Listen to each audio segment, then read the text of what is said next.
read a project status report and wondered what the heck is really going on? The project manager's saying it's green, but I got this bad vibe that it's not really green. Something's off track here. Or maybe you, as a project manager, delivered one of these green reports, but you knew better. Now, I wish I could tell you that in true Agile fashion, you could just stop writing status reports, just talk with the executives or the stakeholders that are involved in person, but in most cases that's unlikely.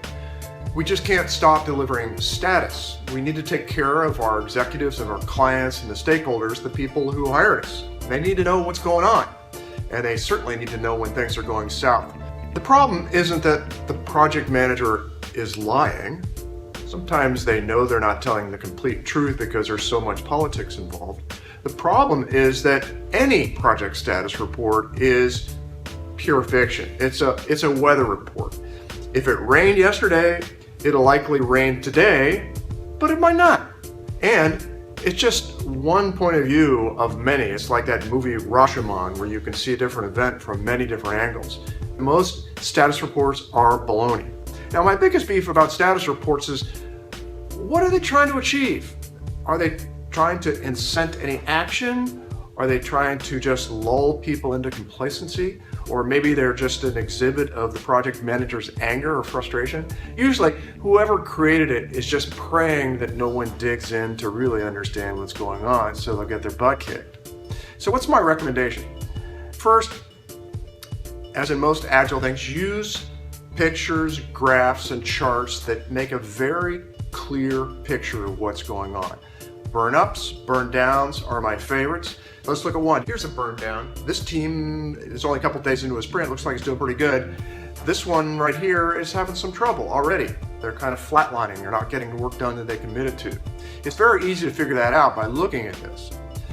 Now here's one. Here's a burn up, which I love as well. This shows a complete project and how much scope is being added all the time. In this case, it's points, and then how much is actually getting done. This shows that the team is getting a lot done, but we're also adding a lot of points all the time. It's like a 45-degree angle. This project will never end if it keeps going like that. If you can associate dollars with this, it's even more powerful for those that are looking at it. If your points are equaling somewhere around a day or a couple days or whatever it is, and you can figure out how many people and what their rate is, you can get people interested in what it means to flatline for a while very, very quickly.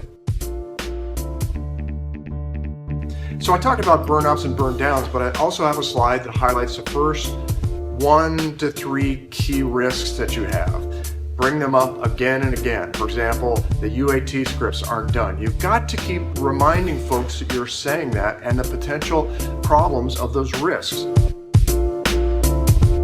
If you can make it a discussion, please do. Finally, and this is the most important thing I see with status reports, is you have to go in knowing what it is you want the listener, especially the executives or stakeholders, to do after they see it. If you just use red, yellow, green, and you don't have specific asks if you're in yellow or red, you've totally wasted everybody's time. If you're just saying there's a bunch of risks and there's nothing for them to do, that is a waste of time. At the end of the day, the execs and stakeholders who hear a status report want to know one thing. Do you own it?